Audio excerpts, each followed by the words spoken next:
안녕하세요, 상식입니다. 살아가다 보면 받을 수 있었던 혜택을 놓친다는 게 생각보다 자주 일어납니다. 그것도 꽤나 큰 금전적 혜택을 말입니다. 어떤 분들은 자신이 정부 지원 대상이 아니라고 생각해서 혹은 복잡할 것 같다는 이유만으로 신청 자체를 하지 않고 넘어갑니다. 하지만 알고 보면 실제로는 대부분이 해당될 수 있고, 신청만 하면 현금으로 통장에 직접 입금되는 제도도 적지 않습니다. 오늘 소개드릴 내용은 단순한 정보가 아니라 어쩌면 지금까지 몇 년간 놓치고 있었을 수도 있는 현금성 정부 지원입니다. 더 정확히 말하면 이미 제도는 마련돼 있는데 대부분의 사람들이 잘 모르고 있는 바람에 지급되지 않은 돈입니다. 혹시 지금 영상을 보고 계신 분 중에 이런 생각을 하신 적은 없으신가요? 나는 특별한 사정도 없고 국가의 지원 대상은 아닐 거야. 우리 가족은 복지 대상자가 아니니까 해당이 없겠지. 사실 이런 생각 때문에 많은 분들이 스스로 지원 자격을 제한하고 본인도 모르는 사이에 받을 수 있는 돈을 놓치고 살아갑니다. 정부와 지자체는 각종 상황에 대비하고 생활의 안정을 돕기 위한 다양한 제도를 운영하고 있습니다. 이 제도들은 사회적 약자만을 위한 것도 아니고 꼭 저소득층에게만 적용되는 것도 아닙니다. 심지어 단지 특정 연령대 이상이라는 이유만으로도 대상이 되는 경우가 있습니다. 예를 들어 70세 이상이면 일정 금액을 매달 지원받을 수 있다거나 부모와 함께 사는 가정이면 효행장려 차원에서 매달 보조금이 나온다거나 하는 식입니다. 중요한 건 이 모든 혜택이 신청을 전제로 하고 있다는 점입니다. 자동으로 지급되는 것이 아니라 내가 신청해야만 받을 수 있다는 원칙이 있는 것이죠. 다시 말해 정보를 알고 있는 사람과 그렇지 않은 사람 사이에 금전적 차이가 생긴다는 뜻입니다. 단순히 아는 사람은 수십만원, 수백만원을 받는 반면 모르는 사람은 아무것도 받지 못하는 겁니다. 누군가는 매달 3만원을, 또 누군가는 연간 100만원 이상을 지원받고 있습니다. 단지 본인의 거주지가 그 제도를 운영하고 있고 본인이 그 조건에 해당되기 때문입니다. 그런데 우리는 보통 몰라서 신청하지 않습니다. 주민센터에서 안내를 받기 전에는 또는 누가 알려주지 않으면 자신에게 그런 지원이 있는지조차 모릅니다. 그러니 지금이라도 늦지 않았습니다. 본인의 거주지에서 어떤 제도가 시행 중인지, 어떤 조건이 있는지 확인만 해보시면 됩니다. 여기서 오늘 꼭 짚고 넘어가야 할 중요한 제도가 있습니다. 바로 시민안전보험입니다. 이 제도는 민간보험처럼 따로 가입해야 하는 것이 아니라 지자체가 모든 시민을 대상으로 자동으로 가입을 해두는 공정안전장치입니다. 즉 우리가 별도로 보험료를 내지 않아도 해당 지역에 주민등록이 되어 있다면 기본적으로 보장 대상에 포함됩니다. 하지만 여기에도 중요한 전제가 있습니다. 사고나 피해가 발생했을 경우 반드시 신청을 해야 보상을 받을 수 있다는 것입니다. 국민안전보험이라는 이름으로 구 단위에서 별도로 운영하는 경우도 있습니다. 예를 들어 서울 강남구나 동작구에서는 자전거 사고, 대중교통사고, 감염병 피해 등을 항목별로 분류하여 보상합니다. 보상 금액도 항목별로 정해져 있어 최대 1천만원에서 2천만원까지 지원받을 수 있는 경우도 있습니다. 이렇게 큰 금액이 가능하다는 것, 그리고 이미 제도가 마련되어 있다는 것, 하지만 여전히 많은 시민들이 그 존재 자체를 모르고 있다는 것이 지금의 현실입니다. 이러한 제도들은 공통적으로 한 가지 특징이 있습니다. 알고 있는 사람만 혜택을 본다. 어떤 특별한 자격이나 자산이 필요한 것이 아니라 내가 그 지역에 살고 있고 그 제도가 운영되고 있으며 사고나 조건이 발생했다면 그에 맞춰 필요한 서류를 갖춰 신청만 하면 된다는 점입니다. 신청 방법 역시 그리 어렵지 않습니다. 사고 발생일로부터 3년 이내 본인 확인 서류 신분증, 통장, 사고나 진단서, 사고 확인서 등을 준비하여 해당 지자체나 보험 운영처에 제출하면 됩니다. 접수 이후에는 보통 3일에서 7일 안에 통장으로 입금되기도 하며 지연되더라도 정식 보상으로 처리됩니다. 지금 당장 본인의 거주지 지자체 홈페이지를 확인해보세요. 정부24 사이트나 재난보험24 홈페이지, 주민센터 등에서도 관련 정보를 확인할 수 있습니다. 가족 중 고령자가 있으시다면 부모님이 해당되는 장수수당이나 효도수당이 있는지도 꼭 체크해보시고요. 만약 일상 중 사고나 피해를 겪은 적이 있다면 시민안전보험 보장 항목에 해당되는지 확인해보시기 바랍니다. 이제 본격적인 내용으로 들어가 보겠습니다. 어떤 지원 항목이 있고 지역별로 어떤 방식으로 운영되고 있는지 하나씩 차근히 알려드리겠습니다. 지금까지 몰라서 놓쳤던 돈, 이제는 절대 놓치지 마시길 바랍니다. 1. 몰라서 못 받는 정부 지원금. 우리가 흔히 지원금이라고 하면 떠올리는 이미지가 있습니다. 경제적으로 매우 어려운 사람들만 받을 수 있는 특별한 혜택 혹은 자격을 갖춘 사람들에게만 주어지는 복잡한 행정 절차 같은 것들 말입니다. 하지만 실제로 정부나 지방자치단체가 운영 중인 수많은 제도들은 생각보다 훨씬 일상적인 상황을 기준으로 설계되어 있습니다. 문제는 이러한 제도들이 존재한다는 사실 자체를 모르는 경우가 너무 많다는 것입니다. 단도직입적으로 말씀드리자면 지금도 수많은 분들이 제도가 운영되고 있음에도 전혀 알지 못한 채 지나치고 있습니다.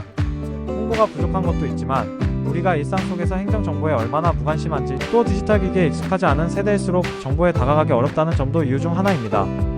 특히 50대 이상 중장년층은 이런 제도에 익숙하지 않다 보니 자격이 됨에도 불구하고 신청 자체를 못하는 경우가 허다합니다. 정부의 많은 지원 제도는 기본적으로 선신청, 후지원 구조를 갖고 있습니다. 자동으로 지급되는 형태가 아니며 반드시 본인의 의사표시와 절차가 수반되어야 합니다. 즉 본인이 자격을 갖추고 있다 하더라도 직접 신청하지 않으면 단 한 푼도 지급되지 않는 구조인 것이죠. 이 때문에 제도는 수년째 운영되고 있고 예산도 편성되어 있음에도 불구하고 정작 수혜자는 매우 제한적인 경우가 많습니다.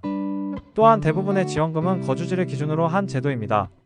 다시 말해 자신이 어디에 살고 있는지, 주민등록상 주소지가 어떤 지역에 속해 있는지에 따라 받을 수 있는 내용이 달라집니다. 지역마다 조건, 금액, 명칭, 운영 방식까지 전부 다르기 때문에 주변 이웃이 혜택을 받는 것을 보았다고 해서 나도 같은 지원을 받을 수 있는 것은 아닙니다. 지방자치단체의 조례와 복지 예산에 따라 큰 차이가 발생합니다. 이러한 지원금은 신청 절차도 생각보다 복잡하지 않습니다. 대부분은 주민센터를 방문하거나 온라인 정부 포털의 정부24를 통해 신청서만 제출하면 완료됩니다. 필요한 서류도 본인 확인서와 통장 사본 혹은 간단한 증빙자료 정도로 제한되며 승인이 되면 평균적으로 3일 이내에 현금이 통장에 입금되는 경우가 많습니다. 어떤 제도는 심사 과정 없이 선지급되는 사례도 있으니 확인만 해도 꽤 많은 혜택을 누릴 수 있습니다. 이런 현실을 고려하면 지금 우리가 가장 먼저 해야 할 일은 단순합니다. 내가 받을 수 있는 게 무엇이 있는지 알고 반드시 신청하는 것.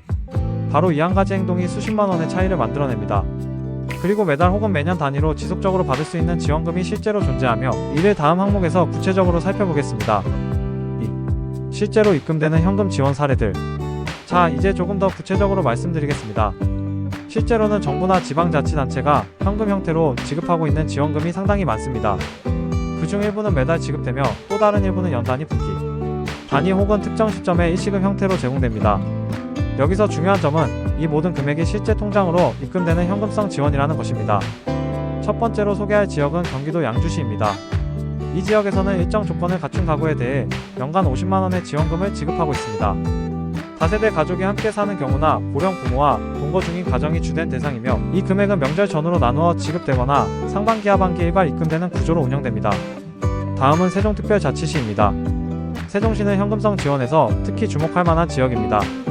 월 10만원이라는 상당한 금액이 정기적으로 지급되고 있으며 이는 전국에서도 상위권 수준의 월별 지원액입니다. 주로 고령자와 함께 사는 가정이나 3대 이상이 한 집에 거주하는 경우가 주요 대상입니다. 경기도 고양시는 월 7만원씩 지원하는 정책을 시행 중입니다. 특정 기간 이상 고양시에 거주한 가정이나 다세대 동거 가정이 그 대상입니다. 이 제도는 효행 장려금으로 분류되기도 하며 일부 가정에서는 기초연금과 함께 중복 수령이 가능합니다. 충청북도 청주시와 경기도 과천시는 월 5만원의 지원을 제공하고 있습니다. 특히 청주시는 일정 연령 이상의 어르신을 직접 부양하는 가정에 대한 사회적 보상 개념으로 이 제도를 운영 중입니다. 과천시는 정책 목적이 고령층의 안정된 생활 지원이라는 점에서 의미가 있습니다. 전라북도 장수군에서는 월 3만원을 지급하고 있는데 이는 타 지역에 비해 적은 금액으로 보일 수 있지만 지역 경제 수준이나 고령, 인구 비율 등을 고려하면 상당히 실효성 있는 지원입니다. 주로 단독 노인 가구나 80세 이상 어르신을 대상으로 한 이 수당은 지역에서 장수수당이라는 이름으로 불립니다. 마지막으로 소개할 곳은 제주도, 그 중에서도 서귀포시입니다. 이곳에서는 매월 25,000원을 80세 이상 어르신들에게 지급하고 있습니다. 특히 기초연금을 받지 않는 분들을 우선 대상으로 하며 제도 취지 자체가 소외된 고령층에 대한 직접적인 생활 보조입니다. 이들 제도는 지역마다 명칭은 다르지만 공통된 특징이 있습니다. 현금이 직접 입금된다는 점, 조건이 비교적 명확하고 까다롭지 않다는 점, 신청만 하면 누릴 수 있다는 점입니다. 또한 지역에 따라 분기별, 명절 전후 혹은 생일달에 한 번씩 지급하는 방식도 있습니다. 예컨대 어떤 군 단위에서는 설날이나 추석 전에 1회 20만원을 일시금으로 주는 방식으로 지급하고 있으며 이 또한 생활비가 몰리는 시기에 큰 도움이 되는 실질적 혜택입니다. 하지만 다시 강조드리고 싶은 건 이 모든 혜택이 절대 자동으로 주어지지 않는다는 점입니다. 내가 자격이 있더라도 그 사실을 지자체에 알리고 정식으로 신청해야만 혜택이 시작됩니다. 그리고 그 첫 단추는 정보를 확인하는 것입니다. 지금 내가 살고 있는 지역에서는 어떤 명칭의 지원 제도를 운영하고 있는지, 내가 그 요건에 부합하는지, 그리고 언제 신청할 수 있는지를 체크하는 것만으로도 앞으로 몇 년간 반복적으로 받을 수 있는 생활지원금을 확보하는 출발점이 될 수 있습니다. 3. 대표적인 현금성 지원 항목들, 효도수당과 장수수당. 앞서 우리는 지역별로 실제 지급되는 다양한 현금성 지원금들을 살펴봤습니다. 이번에는 그 중에서도 특히 고령의 부모님을 부양하거나 일정 연령 이상을 충족한 어르신들께 해당되는 대표적인 항목들을 구체적으로 설명드리겠습니다. 이런 제도들은 단순히 복지라는 관점에서만 접근하는 것이 아니라 가족 돌봄의 가치를 인정하고 사회적으로 격려하는 행정적 표현이라 할 수 있습니다. 특히 특히 50대 이상 세대는 대부분 부모님을 직접 돌보거나 고령 친척과 가까이 지내는 경우가 많기에 이 제도가 현실적인 도움이 될 가능성이 높습니다. 먼저 주목할 만한 제도는 흔히 효도수당 또는 효행장려금이라고 불리는 정책입니다. 이름에서 느껴지듯 고령의 직계 존속을 실제로 모시고 있는 가정에 일정 금액을 매달 정기적으로 지급하는 구조입니다. 단순한 연금과는 다르게 가족 간 실질적인 동거와 보호의 관계가 확인될 경우에만 해당되며, 이는 단순 행정적 기준이 아니라 삶의 방식을 인정하는 제도라 할 수 있습니다. 가장 대표적인 사례는 경기도 고양시입니다. 이 지역에서는 3년 이상 거주한 시민 중 4세대 이상이 함께 거주하는 가정에 대해 월 7만원을 지급하고 있습니다. 조건이 비교적 명확하고 신청 시 필요한 서류도 간단한 편이기 때문에 실제로 수령하고 있는 가구가 많습니다. 이 정책은 단순한 생활비 지원을 넘어 세대 간 연결을 지원하는 상징적 의미도 담고 있습니다. 그 다음으로 살펴볼 제도는 장수수당입니다. 이 수당은 일정 연령 이상인 어르신에게 직접 지급되는 형태의 지원금으로 지역별로 나이 기준이나 지급 금액은 상이하지만 전반적으로 75세 이상 또는 80세 이상부터 적용되는 경우가 많습니다. 예를 들어 제주특별자치도 서귀포시는 80세 이상 등록 어르신을 대상으로 매달 25,000원을 지급하고 있습니다. 특히 이 수당은 고령자 개인에게 직접 입금되며 소득이나 재산과 무관하게 나이만으로 지원 자격이 부여되는 경우도 있어 접근성이 높습니다. 물론 지자체에 따라 기초연금과의 중복수급 여부가 제한되기도 하므로 사전 확인은 필수입니다. 또 다른 사례로는 경기도 화성시를 들 수 있습니다. 이곳에서는 기초연금을 수령하지 못하는 80세 이상 고령자를 대상으로 월 3만원을 추가 지급하고 있습니다. 이는 기초생활보장 수급자나 일반 노령연금 대상이 아닌 사각지대에 놓인 고령층을 보완하기 위한 제도로 운영되고 있으며, 규모는 작아 보여도 생활 속에서는 실질적인 도움을 줍니다. 이렇듯 지역마다 명칭은 조금씩 다르지만 공통적으로 노인을 가족이 직접 돌보거나 고령자 본인이 일정 조건을 충족할 경우 지급이 이루어지는 구조입니다. 효도수당, 노인장려금, 장수수당, 고령자복지지원금 등으로 불리며 신청 주체는 자녀이거나 어르신 본인일 수 있으며 접수는 주로 거주지 관할 행정복지센터에서 진행됩니다. 무엇보다 이들 수당은 한 번 신청하면 장기적으로 지급이 지속된다는 점에서 가치가 큽니다. 매달 수만원씩 입금되는 구조는 단기간의 일시금보다 안정적인 생활 지원을 가능하게 하며 장기 요양 또는 의료비에 대한 부담을 줄이는 데도 효과적입니다. 가족이 함께 지낸다는 것이 곧 행정적 혜택으로 이어지는 이런 구조는 고령화 사회를 살아가는 우리에게 반드시 필요한 시스템입니다. 그리고 이 시스템이 이미 존재하고 있다면 놓치지 말고 신청하는 것만으로도 새로운 생활 안정의 기회가 열립니다. 4. 시민안전보험과 국민안전보험 몰라서 손해보는 또 하나의 제도.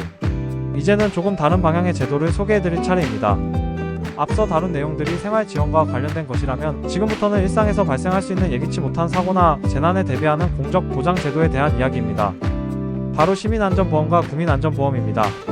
이 제도의 가장 큰 특징은 별도의 가입 절차 없이 지자체가 시민 전체를 대상으로 이미 일괄 가입을 해둔 보험 시스템이라는 것입니다. 그러니까 내가 몰랐다고 하더라도 이미 해당 지자체가 보험료를 대신 납부하고 있고 주민은 자동으로 보험 대상자에 포함되어 있다는 뜻입니다. 하지만 여전히 많은 분들이 이 제도를 통해 보장을 받을 수 있는 상황에서도 신청하지 않아 보상을 놓치는 경우가 많습니다. 왜냐하면 보험에 가입된 상태와 보험금을 청구하는 것은 전혀 다른 문제이기 때문입니다. 자동 가입은 되어 있어도 보험금은 본인이 직접 신청해야 지급됩니다. 그렇다면 이 보험은 구체적으로 어떤 사고를 보장할까요? 일상적인 교통사고 횡단보도에서의 보행자 사고, 자전거 이용 중 발생한 사고 등 화재로 인한 피해, 거주지, 점포, 공공장소에서 발생한 화재로 인한 상해나 사망, 감염병 피해, 장기간의 입원 또는 후유장애로 이어지는 전염성 질환, 스쿨존 및 실버존 사고 보호구역 내 사고로 인한 중상 또는 사망, 개물림 사고, 공원, 골목, 산책로 등에서 발생한 개의 공격으로 인한 상해, 자연재해, 태풍, 폭우, 지진 등 자연현상으로 인한 인명피해. 이 밖에도 각 지자체에 따라 농기계 사고, 익사사고, 낙상, 대중교통 내 부상 등 다양한 항목이 추가로 포함되며 보장 범위와 금액은 지역 조례에 따라 다르게 운영됩니다. 보상 규모 또한 작지 않습니다. 보통 수십만원에서 시작하여 상해나 사망과 같은 중대한 피해의 경우 1,000만원에서 최대 2,000만원까지 지급되는 경우도 있습니다. 다음은 실제 사례들입니다. 태풍으로 인해 지하주차장에서 차량 침수 중 사망한 사례 2,000만원 보상, 공사장 인근 화재로 인한 사망사고 1,500만원, 2,000만원 지급, 개물림으로 인해 병원 진단서 발급 후 입원 치료한 사례 100만, 300만원 보장. 더욱 유의할 점은 이 보험은 개인이 가입한 민간보험과 중복으로 보상이 가능하다는 점입니다. 즉 이미 본인이 가입해둔 건강보험이나 상해보험으로 보상받더라도 지자체 보험에서 추가로 보험금을 청구할 수 있습니다. 보험금 청구를 위해서는 몇 가지 기본 서류가 필요합니다. 신분증 사본, 본인 명의의 통장 사본, 의료기관에서 발급한 진단서 또는 입원 확인서, 사고 경위를 확인할 수 있는 서류, 사고 확인서, 경찰서나 소방서 발행 문서 등 이 서류들을 준비해 관할 지자체 또는 위탁된 보험사 콜센터 또는 온라인 접수 창구에 제출하면 됩니다. 사고 발생일로부터 보통 3년 이내까지 청구가 가능하며 접수 이후에는 대체로 일주일 내에 보상금이 지급됩니다. 현재 이 제도는 서울특별시, 인천광역시, 대전, 세종, 광주, 제주를 포함한 거의 모든 광역지자체에서 운영 중이며 그 하위 구청이나 시청, 단위에서도 국민안전보험, 시민생활안전보험 등 다양한 이름으로 시행되고 있습니다. 단 한 번의 사고로 인해 예상치 못한 지출이 생기는 순간 그 부담을 줄여주는 가장 현실적인 제도가 바로 이 시민안전보험입니다. 그리고 무엇보다 중요한 건 지금 내가 그 대상자일 수 있다는 사실을 알고 있는가입니다. 알고 있고 사고 당시 이를 적용할 수 있었다면 이미 지나간 사고라도 보상을 받을 수 있는 기회는 아직 남아 있습니다. 이제 가장 중요한 요점들을 정리해 드리겠습니다. 먼저 일부 지역에서 운영 중인 지원금은 7월부터 신청이 가능하며 이 시기를 놓치면 한 해의 혜택을 통째로 잃게 될 수 있습니다. 신청만 하면 며칠 내로 현금이 직접 계좌로 입금되는 제도도 있으니 제때 신청하는 것이 무엇보다 중요합니다. 두 번째, 본인의 주소지에서 어떤 제도를 운영하는지 알고 싶다면 정부24 또는 관할 주민센터를 통해 확인해보는 것이 가장 빠른 방법입니다. 제도는 각 지자체마다 다르게 설계되어 있으므로 이름이나 조건만 보고 단정 짓지 말고 반드시 내 지역 기준으로 살펴보는 것이 필요합니다. 세 번째, 이러한 정보는 나 혼자만 알고 있을 것이 아니라 가족이나 가까운 분들과 함께 나누는 것이 좋습니다.